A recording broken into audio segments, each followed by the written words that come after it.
ಜಾತಿ ಜನಗಣತಿ ವರದಿಯ ಕೋಲಾಹಲ ವಿಶೇಷ ಅಧಿವೇಶನ ಕರೆಯುವಂತ ಸಾಧ್ಯತೆ ಇದೆ. ವಿಶೇಷ ಅಧಿವೇಶನಕ್ಕೆ ಸಚಿವರಿಂದ ಒತ್ತಡವನ್ನ ಹಾಕಲಾಗ್ತಾ ಇದೆ.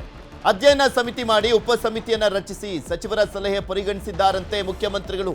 ಹಾಗಾದ್ರೆ ಒಂದು ಉಪ ಸಮಿತಿ ಅಂತೂ ಮಾಡ್ತಾರೆ. ನಾವು ಈ ಮುಂಚೆನೂ ಕೂಡ ಹೇಳ್ತಾ ಇದ್ವಿ, ನಾವು ಮಾತುಕತೆ ಮಾಡ್ತೀವಲ್ಲ 11:30 ಆ ಸಂದರ್ಭದಲ್ಲಿ ಸಾಕಷ್ಟು ಬಾರಿ ಹೇಳಿದ್ವಿ, ಇದೊಂದು ಉಪ ಸಮಿತಿಯನ್ನ ಮಾಡಿ ಅದೊಂದು ಇನ್ನೊಂದು 6-7 ತಿಂಗಳು ಡ್ರ್ಯಾಗ್ ಮಾಡ್ತಾರೆ. ಇಲ್ಲ ವಿಶೇಷ ಅಧಿವೇಶನದ ಸಂದರ್ಭದಲ್ಲಿ ಇದು ದೊಡ್ಡ ಮಟ್ಟದಲ್ಲಿ ಚರ್ಚೆ ಆಗುವಂಥ ನಿಟ್ಟಿನಲ್ಲೂ ಕೂಡ ನೋಡ್ಕೊಳ್ಳಾಗುತ್ತೆ. ಬಿಕಾಸ್ ಇದನ್ನು ಒಂದೇ ಸಲ ವಿಧಾನಸಭೆ ವಿಧಾನ ಪರಿಷತ್ನಲ್ಲಿ ಸಂಖ್ಯಾಬಲ ಇದೆ ಅನ್ನೋ ಕಾರಣಕ್ಕೋಸ್ಕರ ಪಾಸ್ ಮಾಡ್ಲಿಕ್ಕೆ ಆಗೋದಿಲ್ಲ. ವಕ್ಫ್ ಬಿಲ್ ರೀತಿಯಲ್ಲಿ ಇದಕ್ಕೂ ಕೂಡ ಅಷ್ಟೇ. ಈ ಮುಂಚೆ 2024ರಲ್ಲಿ ವಕ್ಫ್ ಬಿಲ್ ಮಂಡನೆ ಆಗಿತ್ತು. ಅದಾದಮೇಲೆ ಅವರು JPC ಕಮಿಟಿ ಕೊಡ್ತಾರೆ, ಜಾಯಿಂಟ್ ಕಮಿಷನರ್.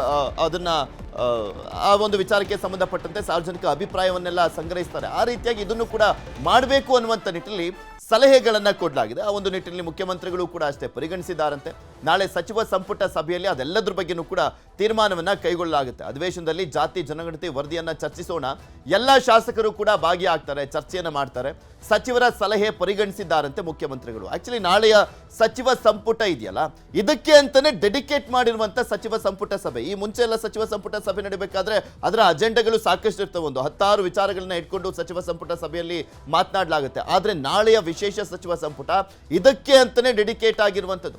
ಇದೆಲ್ಲದ್ರ ಬಗ್ಗೆ ಇನ್ನಷ್ಟು ಮಾಹಿತಿಯನ್ನ ಕೊಡ್ತಾ ಹೋಗ್ತಾರೆ ನಮ್ಮ ಪೊಲಿಟಿಕಲ್ ಬ್ಯೂರೋ ಮುಖ್ಯಸ್ಥರಾಗಿರುವಂತಹ ಚಿದಾನ್ ಪಟೇಲ್ ನಮ್ಮ ಜೊತೆ ನೇರ ಸಂಪರ್ಕದಲ್ಲಿ ಜಾಯ್ನ್ ಆಗಿದ್ದಾರೆ. ಚಿದಾನ್ ಪಟೇಲ್, ನಾನು 11:15 ಮಾತನಾಡುವಂತ ಸಂದರ್ಭದಲ್ಲಿ ಹೇಳ್ತಾ ಇದ್ವಿ, ಇದು ಜಾತಿ ಜನಗಣತಿ ಅಸ್ತ್ರದ ರೀತಿಯಲ್ಲಿ ಪ್ರಯೋಗ ಮಾಡಿದ್ದು ಕಂಪ್ಲೀಟ್ ಆಗಿ ಅಸ್ತವ್ಯಸ್ತ ಆದಂತೆ ಕಾಣಿಸ್ತಾ ಇರುವಂಥದ್ದು ಕಾಂಗ್ರೆಸ್ನಲ್ಲಿ. ಅದನ್ನು ನೋಡ್ತಾ ಇದ್ವಿ. ಅವರದ್ದೇ ಪಕ್ಷದ ಸ್ವಪಕ್ಷೀಯ ಶಾಸಕರು ಸಚಿವರು ಕೂಡ ವಿರೋಧವನ್ನ ವ್ಯಕ್ತಪಡಿಸ್ತಾ ಇರುವಂಥದ್ದು. ಪರ್ಟಿಕ್ಯುಲರ್ಲಿ ಪ್ರಬಲ ಸಮುದಾಯ ಅಂತ ಕರೆಸ್ಕೊಳ್ತಾ ಇರುವಂಥ ಲಿಂಗಾಯತ ಮತ್ತು ಒಕ್ಕಲಿಗ ಸಮುದಾಯ, ಇವರನ್ನ ಸಮಾಧಾನ ಪಡಿಸುವಂತ ನಿಟ್ಟಿನಲ್ಲಿ ಸಿದ್ದರಾಮಯ್ಯ ಅವರ ಸ್ಟ್ರಾಟಜಿ ಏನಿದೆ, ಮತ್ತು ಒಂದ್ ಕಡೆ ಸಚಿವರು ಯಾವ ರೀತಿಯಾಗಿ ಸಿದ್ದರಾಮಯ್ಯನವ್ರ ಮೇಲೆ ಈಗ ಒತ್ತಡವನ್ನು ಹಾಕ್ಲಿಕ್ಕೆ ರೆಡಿ ಆಗಿದ್ದಾರೆ ಸಚಿವ ಸಂಪುಟ ಸಭೆಯಲ್ಲಿ.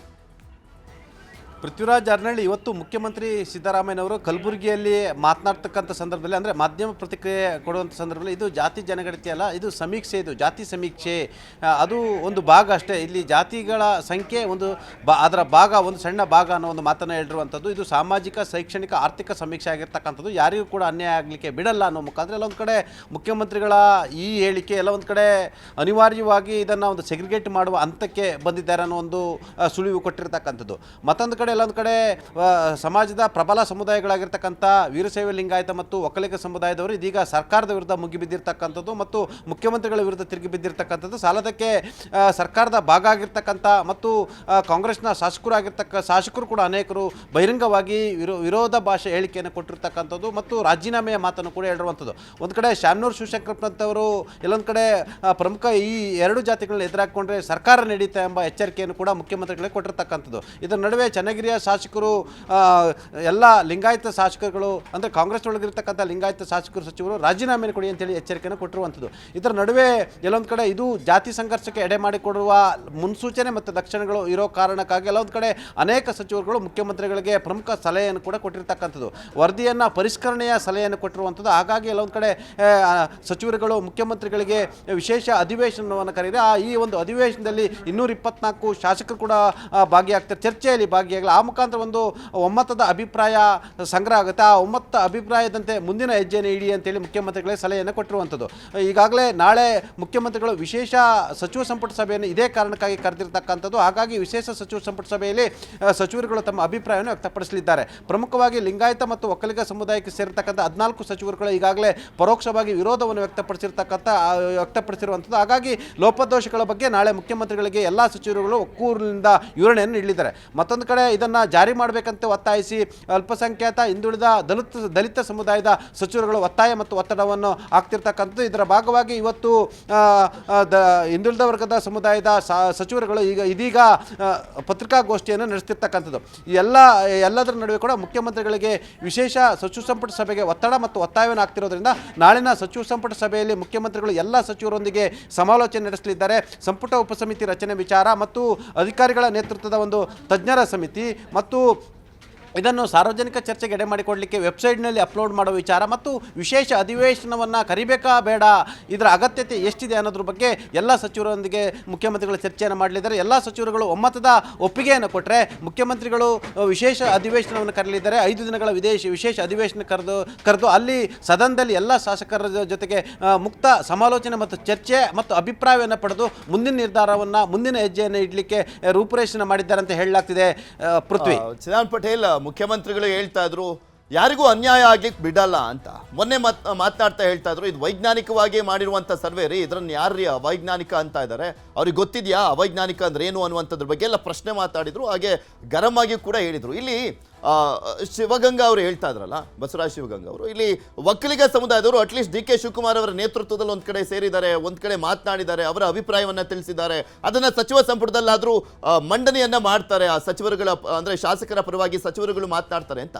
ಲಿಂಗಾಯತ ಸಮುದಾಯದಲ್ಲಿ 7 ಜನ ಸಚಿವರಿದಾರಲ್ಲ, ಅವರ ನಿರ್ಧಾರಗಳು ಏನಾಗಿದೆ ಅಂತ, ಅವ್ರು ಯಾವ ರೀತಿಯಾಗಿ ಒಗ್ಗಟ್ಟಾಗಿ ಅವರೆಲ್ಲರೂ ಕೂಡ ನಮ್ಮ ಸಮುದಾಯಕ್ಕೆ ಅನ್ಯಾಯ ಆಗಿದೆ ಅನ್ನುವಂಥದ್ದನ್ನೇನಾದ್ರೂ ಮಾತನಾಡ್ತಾರ, ಅಥವಾ ಅವರ ಅಭಿಪ್ರಾಯಗಳು ಒಬ್ಬೊಬ್ಬರದ್ದು ಕೂಡ ಒಂದೊಂದು ರೀತಿಯಾಗಿದೆಯಾ? ಬಿಕಾಸ್ ಎಲ್ಲೂ ಕೂಡ ಒಟ್ಟಿಗೆ ಸೇರಿಲ್ಲ, ಒಟ್ಟಿಗೆ ಮಾತನಾಡಿದ್ದಾರೆ ಅಂತನೂ ಅನ್ನುವಂಥ ವಿಚಾರನೂ ಕೂಡ ಗೊತ್ತಾಗ್ತಾ ಇಲ್ಲ. ಪೃಥ್ವಿ, ವೀರಶೈವ ಲಿಂಗಾಯತ ಮಹಾಸಭಾ ಇದೀಗ ಜಾತಿ ಸಮೀಕ್ಷೆ ವರದಿಯ ಅಧ್ಯಯನಕ್ಕಾಗಿ ಒಂದು ತಜ್ಞರ ಸಮಿತಿಯನ್ನು ರಚನೆ ಮಾಡಿರುವಂಥದ್ದು. ಆ ತಜ್ಞರ ಸಮಿತಿ ಅಲ್ಲಿರ್ತಕ್ಕಂಥ ಲೋಪದೋಷಗಳು ಮತ್ತು ಸಮುದಾಯಕ್ಕೆ, ಸಮಾಜಕ್ಕೆ, ಜನಾಂಗಕ್ಕೆ ಆಗಿರ್ತಕ್ಕಂಥ ಅನ್ಯಾಯದ ಪಟ್ಟಿಯನ್ನು ಮಾಡುವಂಥದ್ದು. ಆ ಪಟ್ಟಿಯನ್ನು ಇಟ್ಕೊಂಡು ಈಗಾಗಲೇ ವೀರಶೈವ ಮಹಾಸಭಾದ ಪ್ರಧಾನ ಕಾರ್ಯದರ್ಶಿ ಆಗಿರ್ತಕ್ಕಂಥ ಮತ್ತು ಸಚಿವರಾಗಿರ್ತಕ್ಕಂಥ ಈಶ್ವರ ಖಂಡ್ರೆ ಅವರಿಗೆ ಆ ವರದಿಯನ್ನು ಅಭಿಪ್ರಾಯವನ್ನು ಸಂಗ್ರಹ ಮಾಡಿರ್ತಕ್ಕಂಥ ಅಭಿಪ್ರಾಯವನ್ನು ಒಪ್ಪಿಸುವುದು. ನಂತರ ಈಶ್ವರ ಖಂಡ್ರೆ ಅವರು ಏನೆಲ್ಲ ಲೋಪದೋಷಗಳಾಗಿದೆ ಮತ್ತು ಏನೆಲ್ಲ ಅನ್ಯಾಯ, ಏನೆಲ್ಲ ಸರಿಪಡಿಸಬಹುದು ಎಂಬುದರ ಬಗ್ಗೆ ನಾಳಿನ ಸಚಿವ ಸಂಪುಟ ಸಭೆಯಲ್ಲಿ ವಿವರಣೆಯನ್ನು ನೀಡಿದ್ದಾರೆ. ಸದ್ಯದ ಜವಾಬ್ದಾರಿಯನ್ನು ಈಶ್ವರ ಖಂಡ್ರೆ ಅವರಿಗೆ ವಹಿಸಿರ್ತಕ್ಕಂಥದ್ದು. ಹಾಗಾಗಿ ಎಲ್ಲೊಂದು ಕಡೆ ಈಗಾಗಲೇ ಸಮುದಾಯದ ಅನೇಕ ಸ್ವಾಮೀಜಿಗಳು ಕೂಡ ವಿರೋಧಾಭಾಸದ ಹೇಳಿಕೆಯನ್ನು ಕೊಟ್ಟಿರ್ತಕ್ಕಂಥದ್ದು. ಹಾಗಾಗಿ ಇದು ಸರ್ಕಾರಕ್ಕೆ ಕೂಡ ನುಂಗಲಾರದ ಬಿಸಿ ತುಪ್ಪವಾಗಿ ಪರಿಣಮಿಸಿರುವಂಥದ್ದು. ಹಾಗಾಗಿ ಜಾತಿ ಕಿಚ್ಚು ಹಚ್ಚುವ ಮೊದಲೇ ಇದು ಸೌಹಾರ್ದಯುತವಾಗಿ ಬಗೆಹರಿಸುವ ಬಗ್ಗೆ ಸರ್ಕಾರ ಕೂಡ ಇದೀಗ ಚಿಂತನೆ ನಡೆಸಿರ್ತಕ್ಕಂಥದ್ದು. ಯಾಕಂತಂದರೆ ಇವತ್ತು ಮುಖ್ಯಮಂತ್ರಿಗಳ ಏನು ಮಾತಿನ ಟೋನ್ ಬದಲಾಗಿತ್ತು. ಎಲ್ಲೊಂದು ಕಡೆ ಯಾರಿಗೂ ಕೂಡ ಅನ್ಯಾಯ ಆಗಲಿಕ್ಕೆ ಬಿಡಲ್ಲ, ಸರಿಪಡಿಸೋಣ ಅನ್ನೋ ಒಂದು ಮಾತನ್ನು ಹೇಳಿರುವಂಥದ್ದು. ಹಾಗಾಗಿ ಅನಿವಾರ್ಯವಾಗಿ ಮುಖ್ಯಮಂತ್ರಿಗಳು ಕೂಡ ಸಾಫ್ಟ್ ಕಾರ್ನರ್ಗೆ ಬಂದಿರತಕ್ಕಂಥ ಒಟ್ಟಾರೆ ಎಲ್ಲ ಅಭಿಪ್ರಾಯವನ್ನು ಪಡೆದುಕೊಂಡು ಮುಖ್ಯಮಂತ್ರಿಗಳು ಮುಂದಿನ ಹೆಜ್ಜೆಯನ್ನು ಇಡಲಿಕ್ಕೆ ತೀರ್ಮಾನವನ್ನು ತೆಗೆದುಕೊಳ್ಳಿದ್ದಾರೆ ಎಂಬ ಮಾತು ಕೂಡ ಕೇಳಿ ಬರ್ತಿರುವಂಥದ್ದು. ಒಟ್ಟಾರೆ ನಾಳಿನ ಸಚಿವ ಸಂಪುಟ ಸಭೆಯಲ್ಲಿ ಸಚಿವರ ಜೊತೆಯ ಅಭಿಪ್ರಾಯ, ಸಮಾಲೋಚನೆ ಮತ್ತು ಅವರ ಸಲಹೆಯನ್ನು ಪಡೆದುಕೊಂಡು ಮುಖ್ಯಮಂತ್ರಿಗಳು ಮುಂದಿನ ಹೆಜ್ಜೆಯನ್ನು ಇಡುವ ಮುನ್ಸೂಚನೆಯನ್ನು ಕೊಟ್ಟಿರುವಂಥದ್ದು. ಪೃಥ್ವಿ, ಓಕೆ, ಧನ್ಯವಾದ ಚಿದಾನ್ ಪಟೇಲ್ ನಿಮ್ಮೆಲ್ಲ ಮಾಹಿತಿಗಾಗಿ. ನೋಡೋಣ ಏನೇನಾಗುತ್ತೆ ಅನ್ನುವಂಥದ್ದನ್ನ. ಬಿಕಾಸ್ ಜಾತಿ ಜನಗಣತಿ ಅನ್ನುವಂಥ ವಿಚಾರ ಇದೆಯಲ್ಲ, ಸಹಜವಾಗಿ ಸಚಿವ ಸಂಪುಟದಲ್ಲೂ ಕೂಡ ಸಚಿವರನ್ನ ಇಬ್ಬಾಗ ಮಾಡಿದೆ ಅಂತ ಒಂದು ಲೆಕ್ಕಾಚಾರ ಇರುವಂಥದ್ದು. ಒಕ್ಕಲಿಗ ಲಿಂಗಾಯತ ಸಮುದಾಯದ ಸಚಿವರುಗಳು ಒಂದ್ ಕಡೆ ಈ ಒಂದು ಜಾತಿ ಜನಗಣತಿಗೆ ವಿರೋಧವನ್ನು ಮಾಡ್ತಾ ಇದ್ದಾರೆ ಅನ್ನುವಂಥದ್ದನ್ನ ನಾವು ನೋಡ್ತಾ ಇದ್ವಿ. ಮತ್ತೊಂದ್ ಕಡೆ ಅಹಿಂದ ವರ್ಗದ ಸಚಿವರುಗಳು ಇದಕ್ಕೆ ಸಪೋರ್ಟ್ ಅನ್ನ ಮಾಡ್ತಾ ಇರುವಂಥದ್ದನ್ನ ಗಮನಿಸ್ತಾ ಇದ್ವಿ. ಇದರಲ್ಲಿ ಬೇರೆ ಬೇರೆ ರೀತಿಯಾದಂಥ ಚರ್ಚೆಗಳು ಕೂಡ ಶುರುವಾಗ್ತಾ ಇದೆ. ಒಂದೊಂದೇ ಸಮುದಾಯಗಳು ಈಗ ವಿರೋಧವನ್ನ ವ್ಯಕ್ತಪಡಿಸ್ತಾ ಇರುವಂಥದ್ದನ್ನ ಕೂಡ ನಾವು ಗಮನಿಸ್ತಾ ಇದ್ವಿ. ಈಗ ಯಾದವ ಸಮುದಾಯದವರು ವಿರೋಧವನ್ನ ವ್ಯಕ್ತಪಡಿಸ್ತಾ ಇದ್ದಾರೆ, ತಿಗಳ ಸಮುದಾಯದವರು ವಿರೋಧವನ್ನ ವ್ಯಕ್ತಪಡಿಸ್ತಾ ಇದ್ದಾರೆ. ಈಗ SC ಸಮುದಾಯದವರು ಕೂಡ ಕೆಲವರು ವಿರೋಧವನ್ನ ವ್ಯಕ್ತಪಡಿಸ್ತಾ ಇರುವಂಥದ್ದು ನೋಡ್ತಾ ಇದ್ವಿ.